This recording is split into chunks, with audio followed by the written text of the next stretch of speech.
Tuning in to the online broadcast network, AFTERBUZZ TV. Over 20 million weekly downloads in over 150 countries, and your #1 source for after-show entertainment.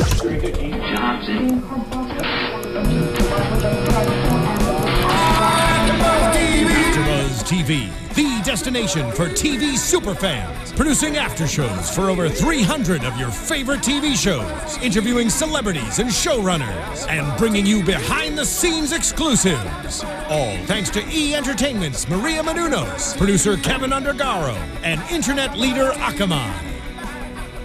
Now, let the buzz begin! Hello, everybody out there. Welcome to the Survivor After Show. For those of you who tuned in last week, you know me. My name is Nando Velasquez.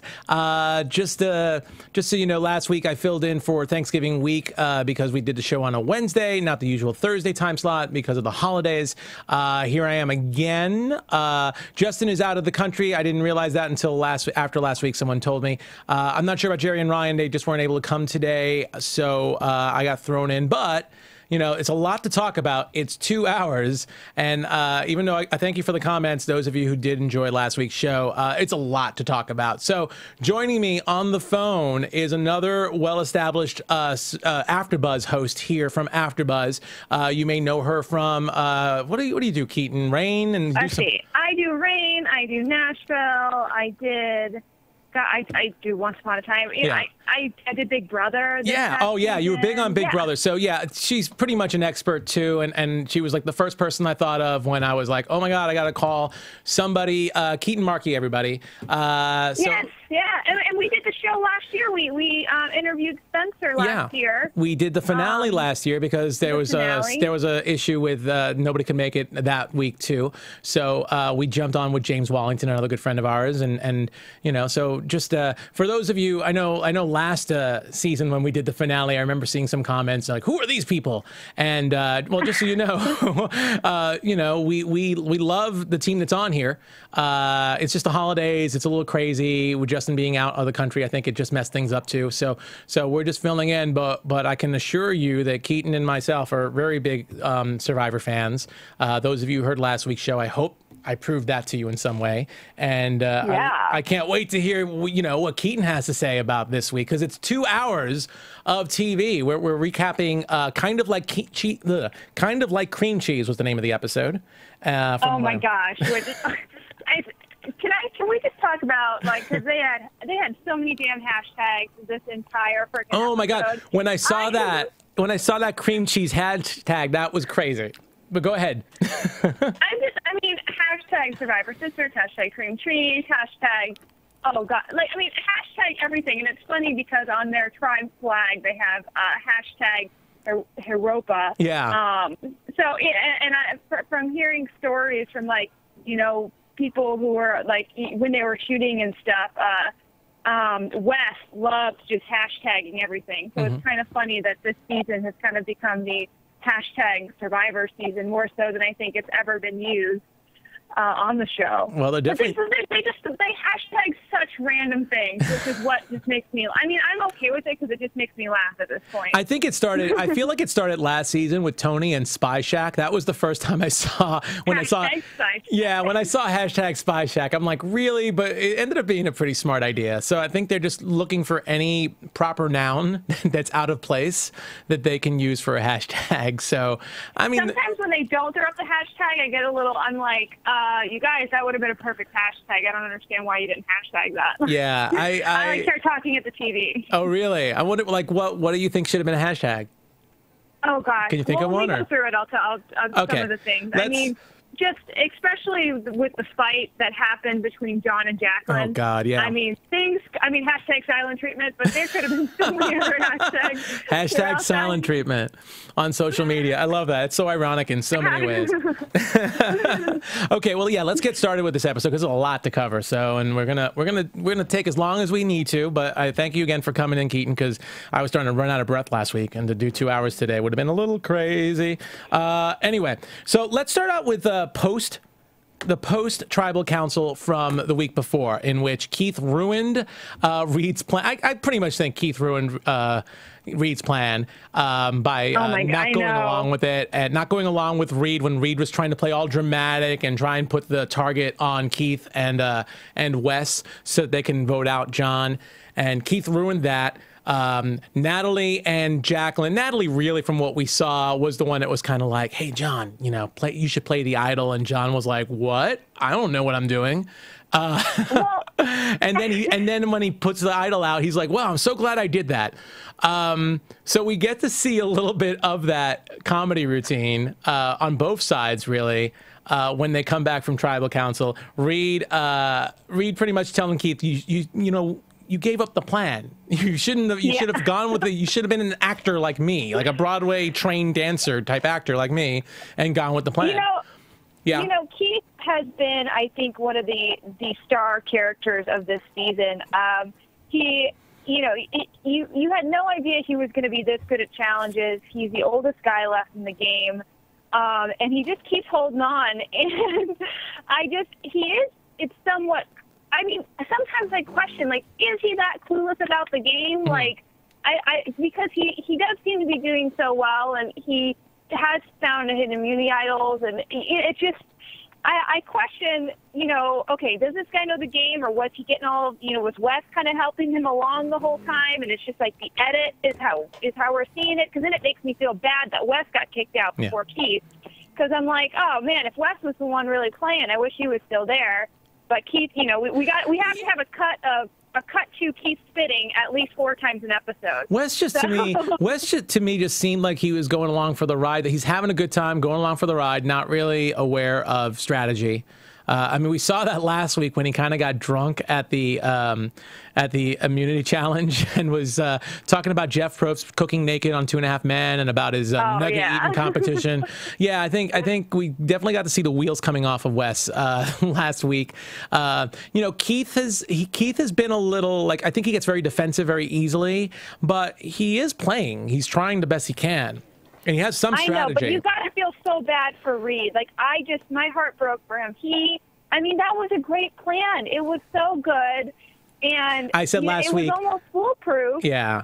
Until Keith got paranoid in the middle of tribal council, and you're just like, oh my gosh. Well, I said last week, I said if only Reed had a Broadway actor to act opposite on that scene.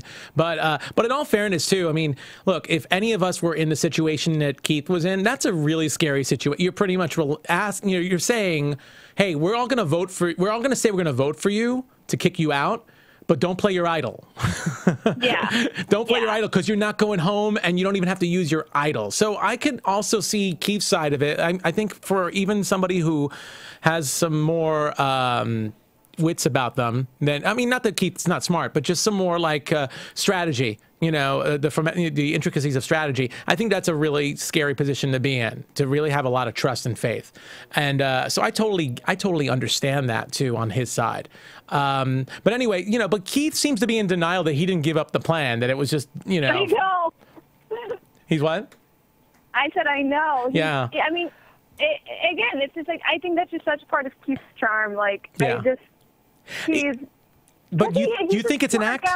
But do you think it's an act? Do I think it's an act? No. No. I think Keith is Keith, and Keith is not going to change for anybody, nor to be on TV. And I love it when they cast people like that, because I like when they cast, you know, they say, you know, they cast the real people. And I think Keith is 100% a real person, and that's why we connect so much with him, and you want to root for him, even though, you know, he's just such a character. Yeah. I gotta admit, I kind of, like, a couple of weeks ago, I probably would have been like, yeah, whatever, go. Especially, you know, when the whole thing was going down with the rice on his side of the tribe with Missy and oh god, I'm forgetting his name right now, but you know, the other older gentleman, you know, Dale. That's right. Yeah, you know, I kind of was like, oh, whatever. And again, I mean, I was saying this last week. I just never saw Keith even playing his idol at all. You know, one thing I want to bring up from last week too, before we go on, you know, I think it would have been really smart on Keith's end, and I don't know how you could play, maybe you know more about this than I do. You know, either Keith or Wes were going home once John played that idol. And you saw Keith last week with his hand pretty much in his pocket, ready to pull out the idol if John was going to play his. So John goes out and plays his idol. And then, of course, Keith takes out his idol. I almost was thinking afterwards, and of course, look, in the heat of the moment, I probably would never have thought this. This is like quarterbacking like a day or two later. But I almost would have like just pulled the idol out, given like one hand, one hand's worth of it to Wes, and just saw who got voted out, and whoever didn't get voted out, just give the idol to the other person. Keep the idol, don't play it, and just give it to the other person as a gift. The thing is, if Keith would have been the one voted, I mean, because Keith would have been the one to go. Yeah. He would not be able to then hand off the idol to Wes. I don't think you're allowed to do that once you have been voted out. Yeah, that's what I was thinking. But I would have been like, I was trying to think of an out, like literally just have both of them have their hands on the idol, so whoever goes home just lets go of the idol. But I guess they would have played that. They would have said that wouldn't work. But yeah, I mean, still, that would have been a smart. I would have thought that would have been a smart play, but I guess that makes sense. Because we've never seen anything like that before. Anyway, so on the other side, with the 5-person alliance with the girls and John, John seems to be in denial. At least it seems like it when he's talking publicly with Natalie and Jackie that he played the idol. Natalie and even his girlfriend Jackie are saying, no, you didn't play the idol until we brought it up. And this starts the little argument between John and Jackie that continues throughout the show, I think, in the sense that, Jackie and Jacqueline and John go to the side, and John starts berating Jacqueline to not make him look bad in front of Natalie, that it has to be his idea, because especially, people in the jury, he wants them to think that he was the mastermind. So, yeah, I mean, I love John and Jacqueline. Like, I have such a love-hate relationship, I would say, with them. Like, sometimes it's just like, these people they're so funny. I just really like that we still have 2 pairs on this season. Like, we still have 2 full pairs in this Blood versus Water. Yeah. And I despise Missy and Baylor. I don't know why, but they just annoy me so much, especially Baylor. And I think it's just probably because she's so young, and it might just be her edit. So who knows? That but might be her edit, yeah. I think John and Jacqueline they just seem so relatable. Like, I mean, you see them doing things on Survivor. They've been on this island for 30 days now, I think, and. I see them like interacting in ways that I interact with my boyfriend and doing things. And I love that they've kept that in. And it's like, I mean, I wouldn't call John and Jacqueline real people, or I don't know, because she's like this beauty queen and he's this football star. But I do really, really enjoy them. And I think they're both players. They're playing really hard. And I like that. I like when people come to play, and they have had to play really hard this entire time, every single step of the way, because they've been the middlemen. And so I think John has every right to be a little like, okay, hey, like we need to think ahead here, not just think right now. I think it's smart. He kind of becomes a hypocrite in the next episode, or later in this episode. Well, he is. I think it's a smart move. You want to look like the master. In a way, you kind of want to look like the mastermind, at least in front of the jury. You want the jury to assume that you're the one that's making all these moves. But at the same time, it's going to piss. He's pissing 2 people off, at least in this case, because he's taking the credit when he absolutely was clueless to this whole thing. He would have been voted out if it wasn't for them. I don't know if it's a smart move. Honestly, I get it. And I mean, when him and Jacqueline are talking, she's even telling him to stop acting like he's in charge. It's really just the smallest little thing to really argue about. But I don't know. I don't think it's a good strategy necessarily to take the credit, because it just makes you look cocky and arrogant. I think you need to be gracious at times and be thankful. Especially when it seems we know that Natalie's not really on John's side, but at least give her a little respect for being smart enough to save you.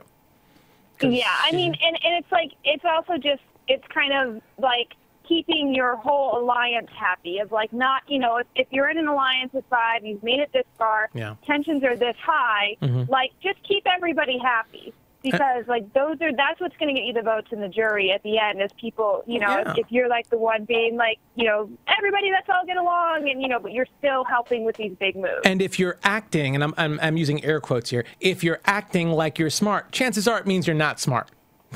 Yeah. So here he is trying to stage how smart he is. Chances are he's not being smart in that moment, at least. I mean, because there are other moments of John's had that seems like he has a little bit of a strategic mind, but yeah, he's not 100% there. Let's move on. Let's move on to the reward challenge. This was interesting. I was a little disappointed last week when I saw the clip for this week's. I actually thought it was going to be the one where they get to trash each other and say who is the best at this, who's the worst at that. It ended up being a little bit more of a trivia competition, you know, trying to figure out people, you know, their personal lives.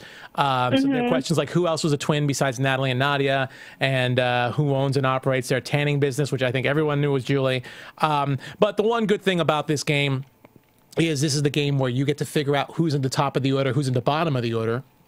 Because everyone's got those, you know, it's the one where you have the 3 chords and you whack on 3 chords and someone gets eliminated. So we know who, you know, who they're going for first. And and it definitely it puts risk. Like, you know, they have that tight alliance, so it's like a challenge like that is great for the producers to throw in, because, you know, then it's going to start creating questions within that tight alliance. Exactly. The social. Like, well, why did you? Why did you whack mine before you whacked his? Yeah, or something like that. The social dynamics of this is really, in my opinion, really awesome. I love seeing this. I would have liked to have seen, you know, I really thought that the Reed Baylor fight was because, you know, he called her lazy or something, but we'll get to that in a second. But what was interesting was from the start, pretty much, with Natalie, because she was the first person up to chop on somebody's cord. From the first moment, she's asking John, like, what should we do? What should we do? I mean, they all knew where to go first. They were going to go for Reed, and they were going to go for Alex. And really, the question was if that frat boy alliance was going to knock anybody out before they all got knocked out, which they didn't. So, I mean, that was interesting. And then, of course, Jeff does an amazing move. I think it was brilliant because all we heard was bickering from the Alliance of 5 as to, okay, I'm going to knock yours out, and then you knock mine out, and then this person still has it. And it was just annoying. It was all this uber crazy meta strategy. And Jeff finally said, okay, look, this is pointless. It's all charade, you know, or charade. You're all just, you know, you're just like pretending to like each other. Who's going to win? Yeah. I mean, I appreciate so much when Jeff does that. I mean, because like Jeff Probst has been an executive producer on the show since I think season 2 or maybe season 3 is when he got that title. I don't know, but you know, and even when I worked on it, like it was so nice when Jeff just kind of takes the reins, and the producers trust him. Like, you know, they don't question him; they just let him go because Jeff cares about the story. He cares about, you know, how the show is going to be so much that, you know, he doesn't want to waste people's time. Like, they have a huge crew out there, like, you know, waiting to film this, and if they're all just sitting there bickering, Jeff's just like, I don't want to be a part of this. Like, let's just come on, let's you know, cut the bullshit and let's just get on with it. I mean, and I love that Jeff is like that, because that's how he's like in Tribal too. He's like a no bullshit guy. I mean, one of the advantages of doing this show on Thursday as opposed to doing it right after watching it like we do most of our AfterBuzz shows is I always love going on EW and reading the Dalton Ross interview with Probst. I don't read the recap, but I like reading the 3 questions that he always asks Probst. And he pretty much talked about this, and Probst was like, you know, at times like this, I just imagine what the audience is watching.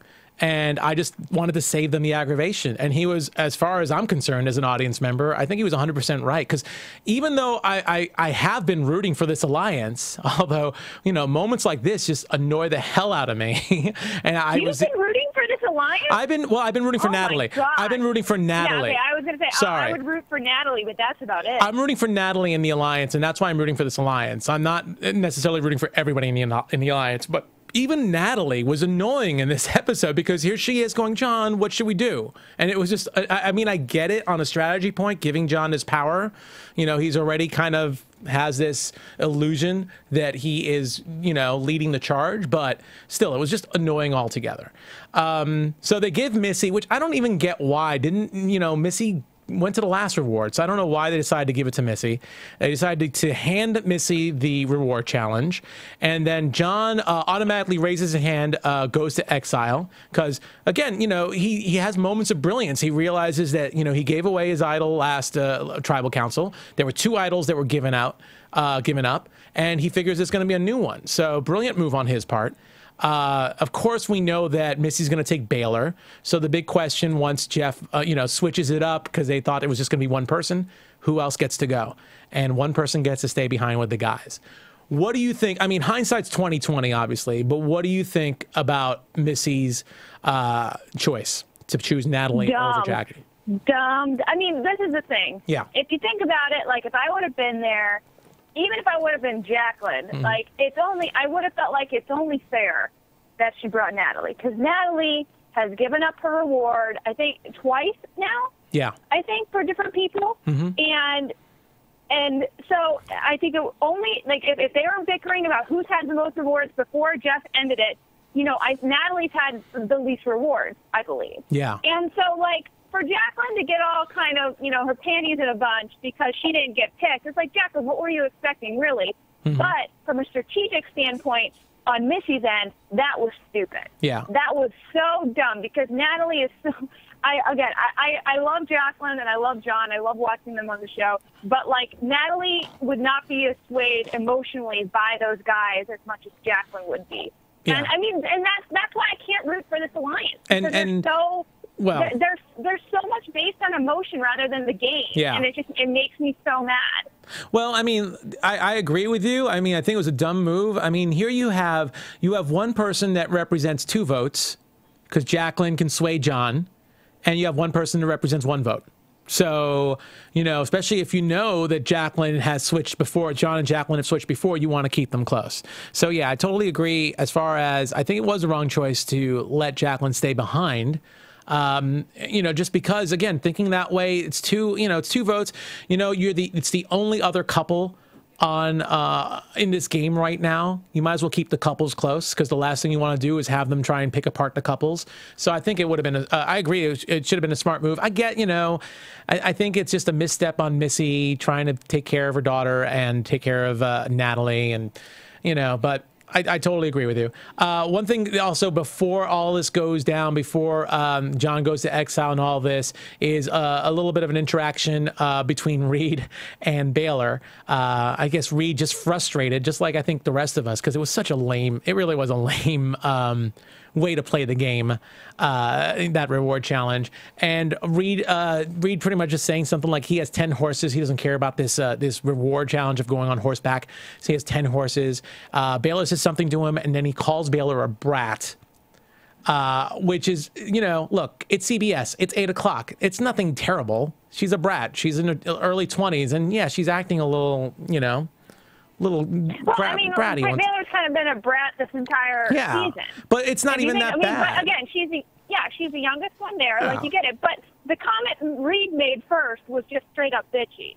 Well, like, come on, Reed. Like, I mean, I understand he's frustrated. Yeah. I understand, like, you feel like he can't get out of kind of the situation. He has no hope. But, like, don't make stupid comments like that just to get under their skin. And he realizes it, too. He's a smarter game player than that. Yeah, he totally realized what he did, too. He realized he was definitely putting another nail in his coffin. But what I thought was just as bad, personally, it was just Missy going to Baylor's defense.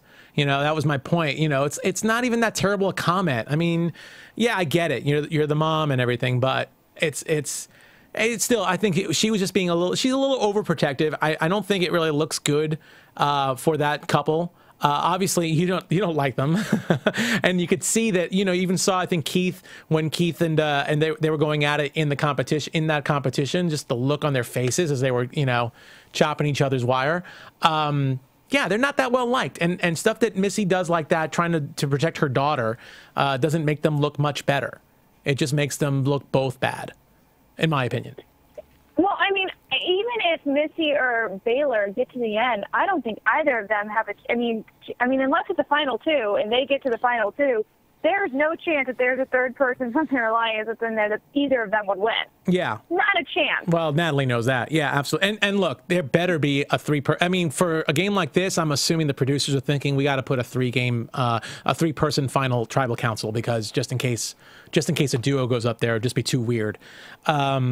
But yeah, absolutely. So anyway, so let's move past that. Again, I think Reed realized his error. I personally, stuff like that just annoys me about Missy being overprotective about her daughter. I mean, look, if you're really going to be overprotective about your daughter, maybe you shouldn't have your daughter on national TV, because I'm sure the stuff that she's been hearing about Baylor that people talk about have not been much nicer than what Reed said to her. So really quickly, Exile Island. John goes to Exile Island, smartly thinks there's going to be an idol at play. I remember a couple of weeks ago, I was engineering the show here with Ryan Hooks and Justin were talking about how easy they thought it was to find that clue. You think that clue was easy that John found last night? Yes. I mean, well, this is the thing. I mean, they just cut. We don't see the whole searching. We don't see like everything that, leading up to them finding these idols. So, like, a lot of times watching it on TV, you're like, oh, my God, that was so easy. The producers basically put it out there, like, for them to find. No, like, these things are hidden. I don't think it was too easy to find. I mean, I think it was edited that way, but I don't think it was too easy to find. Yeah, I mean, I agree. It's the editing. Who knows how long he was out there for. He was definitely determined, that's for sure. He was determined to find an idol. This is, as he said, this is like the weakest he's felt, in a while. So he wasn't like in charge of the, he wasn't the swing vote last week, and he almost got voted out if he didn't play his idol. So he definitely needed some insurance, the way people have been looking at them and possibly acting at them. I was really bummed to see him find the idol personally. I'm guessing you were too. I don't know, but I was kind of bummed. I mean, it's great when they have idols, but, obviously it seems like we're teasing that he's going to get voted out sooner or later. So when I saw that, I was like, well, he's probably going to be safe for a while longer. So yeah, I mean, again, it's such a routine now. Like, people know, like, finding the idols and playing the idols. Like, I'm fine that John has it, just because I think the fact that he has it's going to make it more interesting. Yeah. Just because but it also brings somebody back who hasn't played it, like, very intelligently before. I mean, and then he goes and tells Natalie immediately that he has it. It's like, oh my God. So now basically Natalie has two idols. So. Absolutely. Well, I mean, the thing about him finding the idol, I think that just annoys me more than anything, is it starts to bring back cocky John a little bit, where he thinks he's got everything under control again. So we see bits and pieces of that. Anyway, we see, with the tribe, the part of the team that went back home, which was Jacqueline and the girls, we definitely see Reed playing on the paranoia. And one thing that I thought was really interesting was Alec flirting with Jacqueline, saying that, they were talking about the girls. Jacqueline's asking about Baylor. Alec's like not interested in any of the girls except for her. Yeah, pretty bad play, I would say, especially, in front of the other guys to see that flirting. I don't think Alec is smart enough to do that intentionally. Yeah. I think that Alec is like been a lost little puppy dog, and it's only gotten worse and worse the past couple weeks or days if you're thinking real time of what they're experiencing there. And so maybe a little bit was intentional, because Alex literally, as he said, he has nobody else to talk to. Yeah.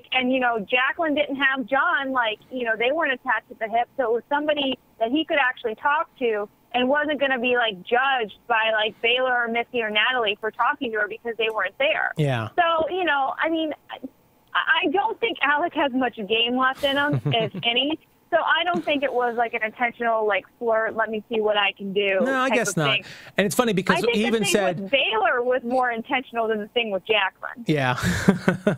Well, it's funny because even he said, I think later on in that episode, he says, "Look, if I was going to be flirting with a girl, you would know about it, and I'd probably get her."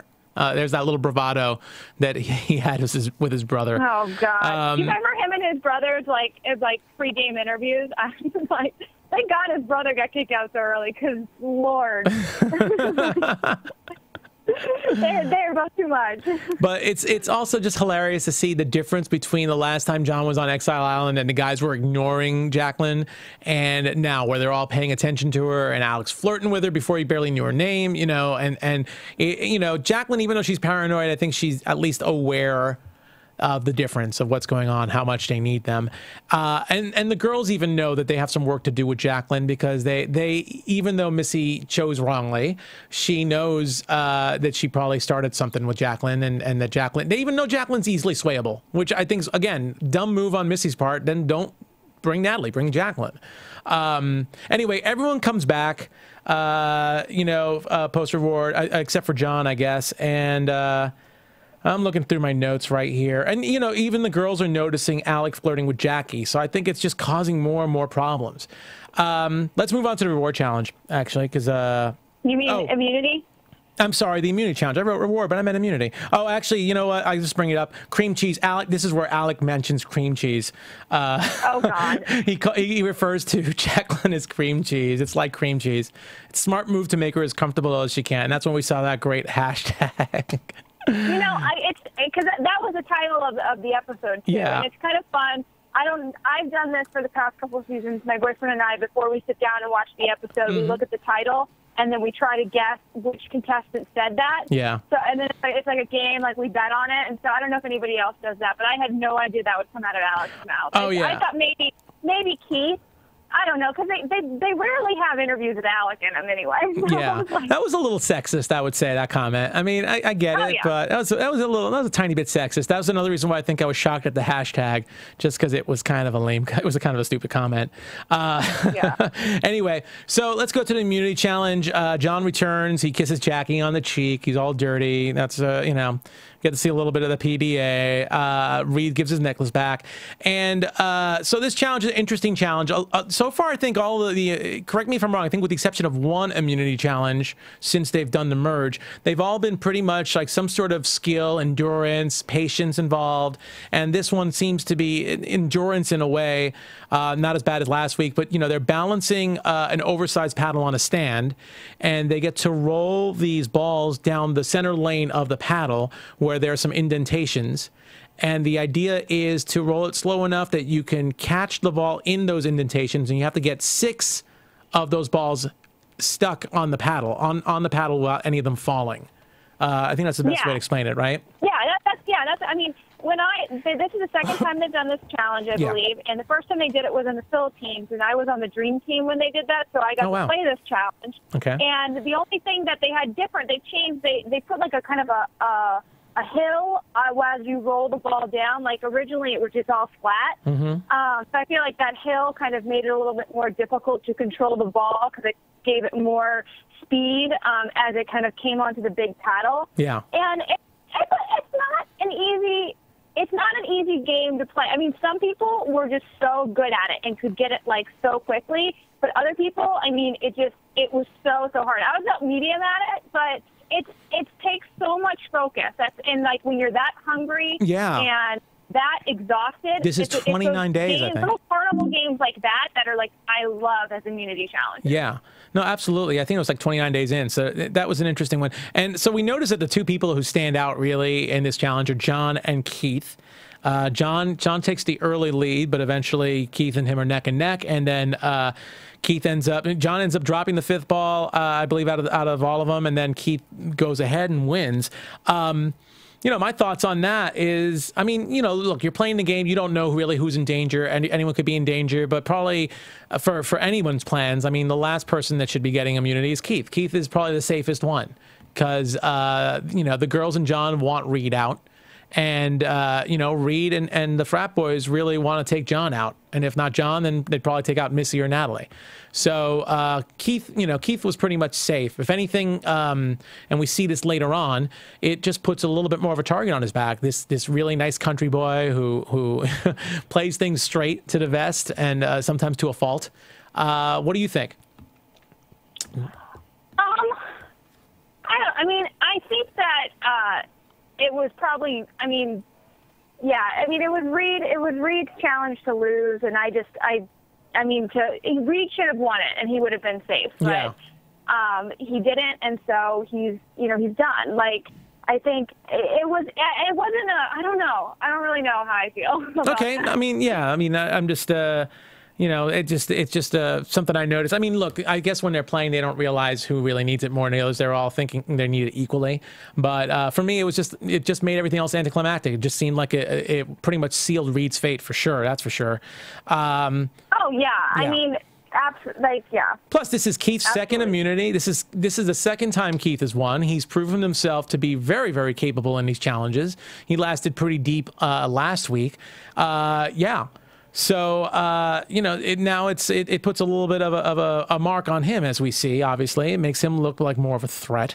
So let's talk about this. Oh boy, this was the best and worst thing about this first hour of Survivor.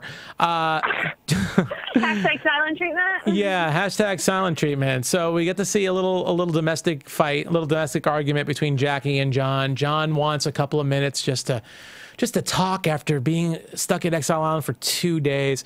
Jackie just wants to talk about how she was slighted by not going into the reward challenge, and you know what the guys were telling her, and they should go with the guys now. And you know, John pretty much tells her to, you know, I don't know if he specifically said shut up, but I think that's what Jackie assumed, and Jackie didn't want to talk to him. And here comes Reed trying to make nice in the middle of this. I feel so bad. I mean, this is the fight that killed Reed's game. Yeah. Like literally, he could. I honestly feel like he could have had a chance to sway them if this little bickerman or whatever did not happen. Yeah. And it makes me kind of sad, but also I'm like, hey, that's what happens in blood versus water when you have a loved one playing with you, because you know that's what you're dealing with. See, John and Jackie, look, John and Jacqueline, they've annoyed me most of the time. There are times I do like them, but I mean, this episode in particular, I was kind of grateful to see them split up after the reward challenge, with John and Exile and Jacqueline again by herself with the guys, because you know the last couple of weeks in the rewards challenge they've been playing together. When they won, when they lost a couple of weeks ago, and Jeremy and Natalie gave up their spots, they gave up their spots for both of them. So it's just a lot of PDA. So it gets this is probably the bad side of blood versus water. Seeing this PDA, yeah, the PDA does get old. I really think that they're not playing smart when it comes to PDA, but no one has been, you know, on top of their game enough to really, you know, eliminate one of them yet, you know, which has just made this PDA fest more and more annoying, in my opinion. And here's, you know, on one hand, yay, they're fighting. On the other hand, great, that means more screen time. And great, you know, a good player like Reed, who's hustling and trying to figure out a way, is getting shut out because he can't talk to these people. Because even though Jacqueline wants to side with Reed, she's obviously so selfish that she just wants to stay, you know, pissed off at John and not talk to John. Because, look, we even saw John wink at Reed. Hashtag wink wink, if I remember correctly. Oh, my God. The hashtag, that was another great hashtag. Yeah, hashtag wink wink. And, yeah. Which confused me, because then I was like, oh, my God, maybe Reed does have a chance. Maybe this is going to work. But I know. Then again, as John said, Jackie didn't see him winking, like, wink wink at him. So it was just... It was a mess. It was such a mess, and I think that was probably the wink wink. I get it that John was probably trying to say I'm keeping my options open. We'll talk later, but it was probably the worst thing you can do to Reed, because you were giving Reed false hope based on the fact that Jackie and John had to be on the same page, and they weren't having it. Jacqueline finally walked up to John, I think, hours and hours later. I mean, they had that cut 5 hours later, and she's still doing the silent treatment. But it seemed like before Tribal Council, she actually finally walked up to John to start talking to him when he was laying down, and then he didn't want to talk to her. So it was just like, oh, my God, this is such high school. It was so... It was, yes. Holy. It was very much... Yeah, so... Yeah, go ahead. It was very much high school, but again, it's like stuff like that makes, I mean, I was laughing this entire second half of this episode just because it was just cracking me up. Like, just like the back and forth between the two. And I think it would have been so funny to watch it with those two and how stupid they must feel about kind of how that all went down. I almost wish Probst like walked in and goes, okay, guys, look, we know what's going to happen. Okay, who do you want out? Okay, let's just do it, because I don't want to see this bickering. I want it to be like the reward challenge. Probst should just walk in the middle of certain things when they're just really sucking and go, okay, look, you know what? Let's just cut to the chase. As an audience, I was just getting annoyed by it. It was just making them more and more annoying to me. All right, so we'll move to Tribal Council. We pretty much don't know where John and Jackie are going to go when Tribal Council starts. We only can assume they're staying with Natalie's group. And they talk a little bit about their public argument. You know, Reed talks about that.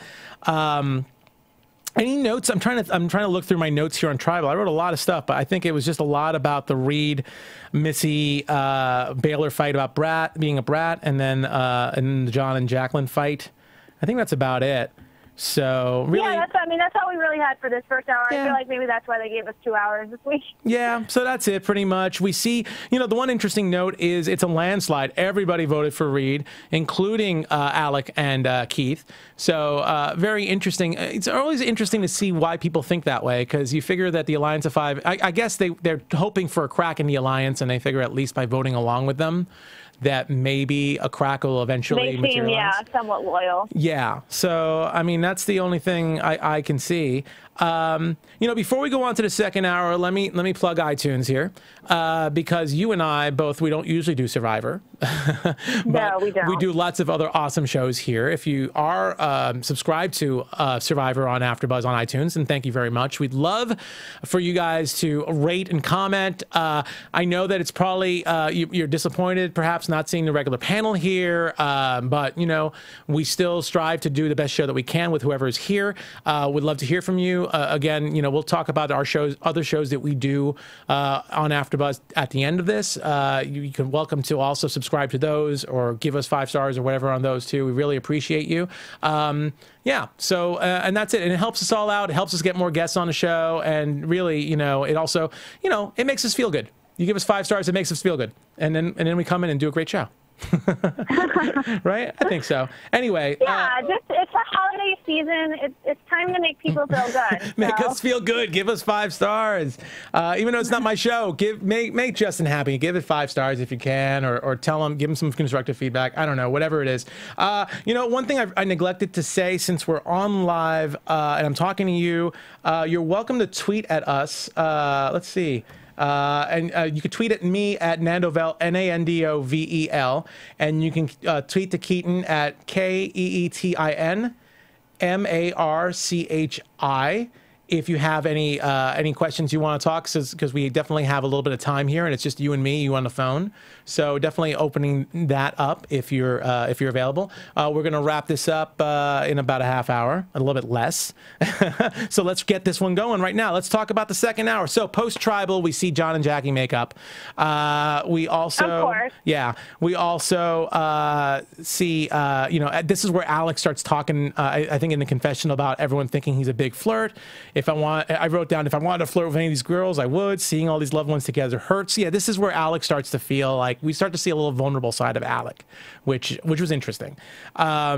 He's definitely, for such a pretty boy, he's definitely got a little bit of a soft side to him that we see a little bit here.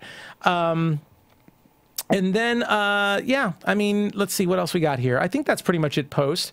Let's just get into the reward challenge. Let's just move ahead here regarding that. Can I just make a comment about the weird thing Baylor said about how her relationship with Alec is sometimes like brother sister and then sometimes like boyfriend girlfriend? Yeah, sure. I was like, what? That like really, again, it kind of was just like, Baylor, why do you say dumb things? Like, and it was weird, and I don't know, like, when has it ever been like a boyfriend-girlfriend thing? I don't know. Maybe. Well, she's young. You know what? She's probably at that age where she's just starting to like boys, You're like, I don't like you, but you really do type thing. I don't know. It's hard to describe with what she might be thinking, but it does kind of have that little feeling like, oh, you guys really like each other, and of course they'd both say, no, we don't. But definitely Alec does seem like he has a little more experience than Baylor, that's for sure. So I think I think that's something to note. One thing I wrote here, at least at that time, after watching that before the Roar Challenge, I just wrote that John back in the driver's seat, 4 against 3 if he goes with Keith and Alec. And Keith and Alec are too desperate to care about John and Jacqueline, as a 2-person vote, as opposed to, Natalie, who's thinking ahead and thinking I got to split them up. At least that's what I wrote. Anyway, let's talk about a reward challenge. Reward challenge, it's another one of those challenges where it takes a lot of skill, a lot of concentration, focus. They stand on a small block. It looked like they can only stand with 1 foot while stabilizing a ball against this, I don't know, some kind of like object, like a football with 2 handles in the middle, it looked like. That looked hard. Yeah. It was like a spool, like 2 round objects that you had to kind of only put a certain amount of pressure against each of them, so neither of them would like push the other one to roll. Yeah. And just to stand on only 1 foot, like that looked that one looked really hard. That looked a bit painful. And, you know, I mean, what looked really awesome was seeing John struggle through that whole thing. I think that was the most captivating part. Just seeing John, because it looked like that ball was going to fall out. So, you know, like it looked like it was just on the edge of falling out. And I don't know how you can recover with that weird object you're using to hold the ball, but he managed to bring it back into center. And I actually thought that was the most amazing thing about that challenge. Yeah, no, yeah, John, gosh, he's like a cat. He's got so many lives. And in that challenge he did, like, I just was waiting for him. I'm sure everybody was just, like, waiting for him to, like, lose it. And, like, at the very beginning of the challenge, too, John was so pumped. Like, he was like, I'm winning this. I have to win this challenge. I want the bed. So I was expecting it to be kind of this almost like he almost was going to lose, and then he was going to win. Like, he was going to save himself twice, and that would be the storyline that would play out with the challenge. But no, I mean, it was freaking Natalie pulls the win out. I thought she's like a beast. Like, she is so awesome at. I didn't really see her as a threat in the beginning, but gosh, during these individual immunity challenges, if you go back and look, Natalie, if she didn't win it, she's always been close. Well, last week, I mean, look at last week's immunity challenge, you know? I mean, when she stayed on for 3 hours in that endurance marathon against Reed, and she ended up getting food out of it, you know? She ended up at least negotiating for some food to jump off, you know? Oh, she got exactly what she wanted. She basically got to place her order with the Survivor producers and say, hey, this is what I want to eat, and then I'll end this. I think if you looked at the tribe post-merge before Jeremy and Josh got and Julie, of course, left, you know, and you looked at this group and you tried to figure out who would be the biggest challenge beasts, Keith and Natalie would not be the two people that you'd be thinking. I mean, you know, there's a couple others you wouldn't be thinking of either, but they would probably be the ones you wouldn't think of. You would think of Jeremy, you might think of Reed, definitely, or Josh, but yeah, it's a very interesting duo that they've done. Anyway, so Natalie wins, and of course, Natalie, you know, smart move, gets Jacqueline to join her on the bed to get the spaghetti, to get the Italian food, the dessert, and you know, what kind of, my heart sank when Jeff said, you can get one more person. I would have never, I mean, I understand why she did it. I think it's so smart, but come on, like, really, you're gonna play third wheel and bring John onto the bed with you and Jacqueline? Like, no. Well, oh my God, you're just setting yourself up for a miserable experience. She was, but again, she's playing the game. She knows that she has to sacrifice herself at times, and I think that was obviously a sacrifice. One thing I thought was interesting though was, you know, I guess maybe it's in the edit, but Missy and Baylor looked kind of pissed off that Natalie didn't bring any of them on. Like, I think Missy would have loved it if Natalie brought Baylor in there too, make it a girls thing, but they looked pretty ticked off, considering the fact that Missy had that power last week and pissed Jacqueline off, and here Natalie is trying to repair this alliance of 5 and make sure John and Jacqueline feel comfortable. I thought that was a little interesting. So yeah, I mean, a lot of times I feel like that's in the editing. Like, I don't know if they would be that pissed. Like, especially with how close Baylor and Natalie are, I feel like they know, like, that they play all these rewards, they play them as strategy. And I think, especially after what happened in the previous reward, I can't imagine them being that angry. I mean, obviously, everybody wants frickin' pasta. Yeah. And everybody wants an excuse to pout sometimes because everybody is miserable. So maybe they just use that as an excuse to pout and not feel bad about pouting because they're playing Survivor. Yeah, I guess it was a non-issue. Obviously, we saw at the end they didn't really go against the alliance, but still, I mean, even Jacqueline, when they were in bed, I think said she was a little concerned about Missy because they got left out and they were walking away with Keith while John, Jacqueline, and Natalie were enjoying the bed and the food. So, you know, for Jacqueline, you're damned if you win, or if you get to go to the reward, and you're damned if you don't. You're always going to be paranoid. I mean, the good thing for Natalie, you're gonna get a wine lesson from John if you bring him, though. God, yeah, Natalie had to put up with a lot. And you know, look, Natalie even said in the confessional, John trusts me more now. This is all part of my plan to get rid of him. But man, oh man, yeah, John was getting a little cocky and a little snooty. He definitely brought. I think this is when he actually told Natalie about the idol. But you know, definitely getting a little snooty, talking about the wine. Natalie just getting a little sick of it, putting up with a lot. Luckily, we didn't get to see too much PDA, considering John and Jacqueline are on a comfy bed. So at least that's good. And the next day, you know, Natalie even says it was the worst experience of my life. John is so fake. He's banking on the $1 million. It's not about the game for them. It's about the money. And he keeps talking about, you know, I think she was saying how he thinks he has Missy wrapped around his finger, and of course Jacqueline. And yeah, so John being I think cocky. it's stupid for John to be as cocky as he is, especially when I think he just gets a little comfortable when him and Jacqueline are in situations and somebody else might just be sitting there. Because like when you're with your significant other, you just talk out the butt because you're so comfortable and you know they don't judge you and you don't really think about what you're saying. Where, you know, so I think that's dumb that he was saying that stuff. But then again, I mean, I feel bad that like Natalie was so pissy at John, because it's like, I think the stuff with his dad is very genuine. I don't think that. Well, let's save that for Tribal. Yeah, we didn't get to see much about the dad thing, hear much about it till Tribal. Let's we'll get to that in a sec. But yeah, I definitely want to bring that up because we only saw. You're right. I mean, we only get to see the edit, the one side, which is John talking about. He's like swirling the wine and acting kind of like sniffing it and talking about like very snooty type things that you would hear from a wine connoisseur. And this is the other thing, though. Yeah. Everybody plays Survivor for the frickin' money. Like, don't be angry at somebody for wanting to win because of the money. Well, don't like, forget. Don't forget that Natalie has been on Amazing Race twice.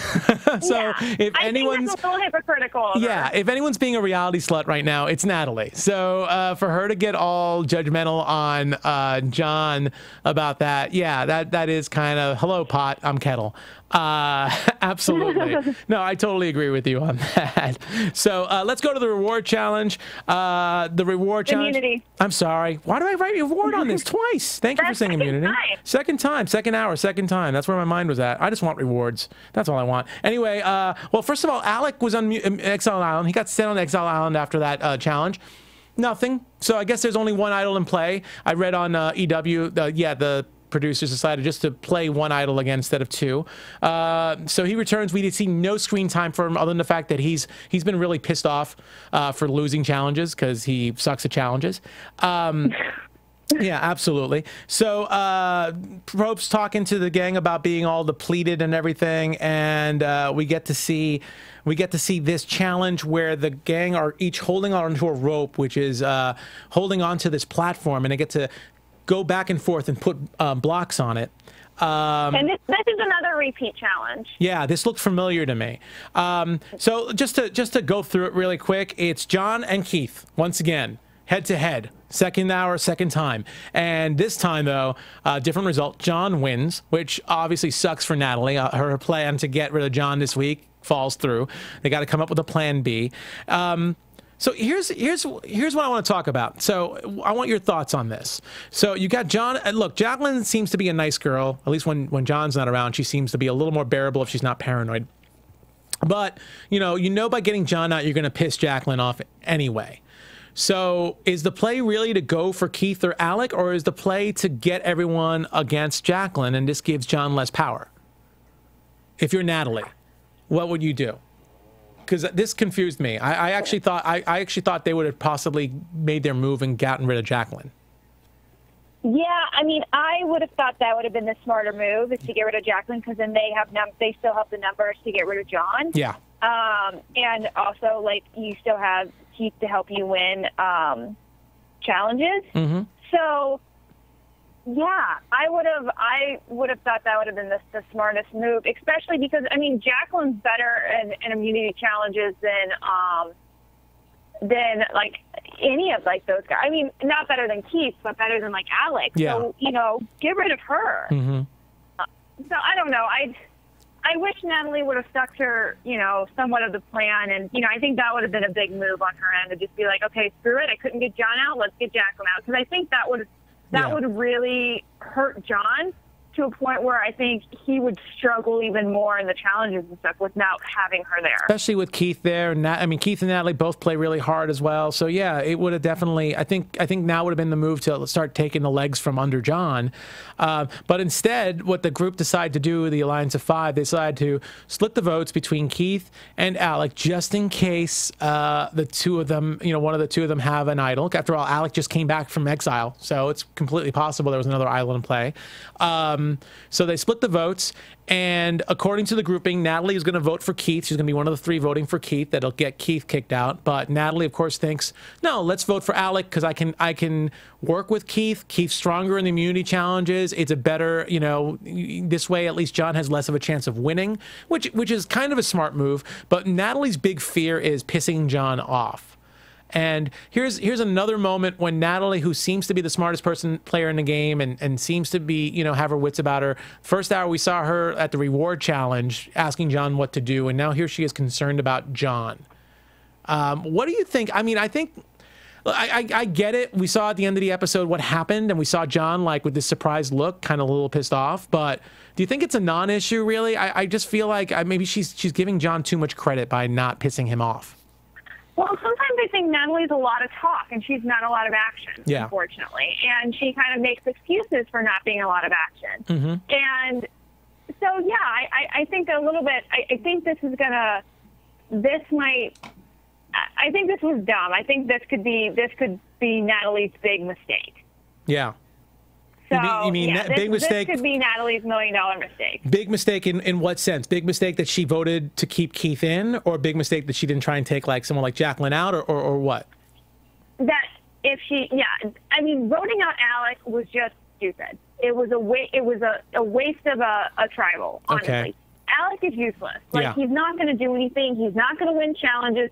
He'll vote with whoever, you tell him to vote with. I thought they were almost making me feel like he would potentially quit in this episode when he was talking about how miserable he was and alone he was. And so it just, if you're gonna keep Keith, get rid of Jacqueline. Come on, because you're already gonna put red flags up in John's head if you don't, fix the plan. Yeah. I mean, you're right. If you're going to piss John off, might as well just go for the person that's going to do him the most damage instead of this small move. I think it is a small move, especially because we saw Alec flirting with Baylor a little bit to stay in the game, and we heard him say he's going to do anything to stay in the game. So we saw him get a little vulnerable with Baylor, and Baylor obviously it was interesting. Baylor wanted to keep Alec, I think, because they had that little connection and because she secretly likes him, it seems like. And Natalie wanted to keep Keith because she felt Keith would be the best, at least for immunity challenges, the best chance to keep John away from winning immunity again. But yeah, again, I think it was a lot of energy spent for a very, 50-50 vote. I don't think it did much damage in the end, other than the fact now that John and Missy felt that someone betrayed the plan, and they're going to start questioning Natalie. So it kind of puts a little bit of a target on Natalie, especially after she built all that trust with John. Don't you think? Yeah. I mean, they built this episode around Natalie kind of luring John in, and now she's just wasted all of that work she did. Yeah. Absolutely. So anyway, we'll race through this tribal council because there's been a lot that we talked about here. Well, the one thing I want to talk about, because I did table it. So as they're talking about, as Probst is talking about the reward challenge and the food, John starts talking about wine again. So I'll be honest, for a split second, my eyes rolled into my head. I'm like, oh God, here comes the wine. But then when he started to go more in depth about his dad, and about, his dad suffering from brain cancer. That was speaking of vulnerability, Alex showed some vulnerability with Baylor, but this trumps anything Alec did. I mean, it was really, really sad. It was touching, just hearing about his father and the fact that he regrets all this stuff. I mean, do you think, here's my question. I hate saying this. But do you think because he was in front of the jury, based on what he said the last hour, do you think part of it was just a little extra cheese, a little extra cream cheese? I don't, because I don't think it was. I think a lot of people are going to perceive that it is just because it's the situation. But you know, when it's something that serious and that is that current, like his dad has terminal brain cancer and like could potentially pass away while he's doing Survivor right now. You know, it's like, I'm sure that runs through the guy's head, you know? And so and at this point in the game, you're so emotionally and physically spent. That's when these type of things really start coming out, and you think a lot during the day. There's not much to do once you kind of get camp life all situated. So it's like you're just thinking about, you know, what people are, you know, if you're not thinking about the game, because obviously we know John's pretty comfortable, so he's not thinking much about the game. He's thinking about, you know, what's going on back home, his family, other things. And so I think it was genuine. I don't think, you know, and it does make it is, you know, kind of crappy that, you know, people will perceive it as. Well, it's just, you know, what makes it weird for me is just that John's edit, I think, has been really all over the place. I mean, he's definitely been the most complex character out there. I mean, he's either a bumbling fool or he shows some moments of strategy. Last week, talking about, you know, Jacqueline not being able to have kids. This week, that whole thing in Tribal Council now with about his dad, which is very, very touching. I think that's what makes it maybe. I don't see him as conniving. I don't see him as manipulative. But and I even hated even just suggesting that question. But I just doing it for the people who might be thinking that. So I just was curious about that. Anyway, we got to wrap this up a little bit. So pretty much, you know, Alex gets voted out. You know, we see we see Missy and John very surprised at the vote. Again, you know, they're like, what the hell's going on? So we get to see what's going to happen. But Probst notices that. I believe, I didn't write it down, I think, but Probst pretty much notices that this alliance of 5 might be showing some cracks after all, and that's what we pretty much end up with. No Reed and no Alex. So the frat boy alliance is pretty much gone. It's just Keith, who's really the oldest frat boy there, if you even want to call him a frat boy. One thing I want to bring up before we go is, and for those people who don't tune into next week's episodes, because I know there's some of you out there, you might want to tune out right at this moment. I want to talk about clips that we saw for next week, because next week we usually see when someone gets injured, we see them tease that someone's going to get injured. But it looks really apparent that next week's episode, Missy goes down. And it sounds like a doctor says that Missy's going home. So, and they say it's a big game changer for somebody, whether they mean the person that got injured or somebody else. I'm surprised. What do you make of this? I think it's very shocking for them to reveal that. You know, I mean, maybe that's all that happens next episode. Okay. I don't know. I mean, I can see if Missy goes home. Yeah. I mean, it messes Baylor's game up or Natalie's game up, I suppose. It's gonna be great for Natalie. Yeah. Well, but Missy's kind of, I mean, it's going to be really crappy for John and Jacqueline, because Missy's kind of their girl. I'm just wondering if they're swerving it us somehow, and maybe the doctor says you're going home, and Missy's like, no, I'm staying. But I don't think so. I think someone's definitely going home. I think they teased it in the first episode that somebody was going home by injury. So I think this might be the episode. But yeah, that seems to be the biggest thing. Any predictions on your end? Oh, let's see the bumper. And now, your AfterBuzz I was like, TV. what is that? It's weird not being in the studio. I know, it must be weird hearing it. Yeah, so what do you think? I mean, we obviously can think about this because of what seems to happen to Missy. Who do you think's going home next week? I think Missy. I think Missy's injured, and I think she's going to leave. If she's going home, is there a vote? No. Because there's 2 episodes left, right? And we have, as of right now, we have 6 people left. We have, I believe, 2 episodes. We'll have Wednesday and then the Sunday finale. And I'm assuming it's going to be a 3-person tribal council. I would assume that would be the smart play for blood versus water, just to make sure you don't just have a couple up there. I cannot imagine it not being a 3-person. So that means it will be 5 or, I guess it would only have to be 1. So chances are, I'm guessing, I'm going to predict that next week's going to be a non-issue, really. It's going to be Missy's going to be gone, and there's going to be no vote, because you got to have 5 going into the finale. Have 2, right? I feel like you gotta maybe have 5. Well, anyway, that's it for our show. Keetin, where can everyone find you during the week? You guys can find me on Twitter and Instagram at Keetin Marchi. Awesome. And you're on what shows on AfterBuzz? Just because people aren't as familiar with you. The shows I'm on AfterBuzz, Nashville, Rain. Sometimes I'm on Once Upon a Time, SNL, and that's what I'm on right now. That's right. Once Upon a Time, SNL. Great stuff. Yeah, Rain. I I'm covering the Hobbit premiere on Tuesday for AfterBuzz. And I'm very excited about that. Wow, that's awesome. You're covering the Hobbit premiere. That's awesome. And, I know. I'm very excited. Awesome. And you can find me on Twitter at Nandovel. That's Nandovel. You can also find me here on AfterBuzz for shows like The Walking Dead, which returns in February, The Blacklist, which returns in February, Scorpion, which I think is still running to the end of the year, and Homeland, which comes back next week. So feel free to tweet at us. Talk to us about this show, Survivor. I don't know if we'll be back on next week. I'm sure Jerry and Ryan might be back. But anyway, till then, thanks for tuning in. Tune in next week for another edition of Survivor on AfterBuzz. Thank you. From executive producers Maria Menounos, Kevin Undergaro, Phil Svitek, and the entire AfterBuzz TV staff, we would like to thank you for listening to the AfterBuzz TV network. To watch or listen to other after shows and post comments or questions, be sure to visit AfterBuzzTV.com. I'm Sir Richard Wentworth, and this has been a presentation of AfterBuzz TV. Buzz you later. Buzz you later. The views expressed herein are those of the hosts only and do not necessarily reflect the views of AfterBuzz TV or its owners or principals.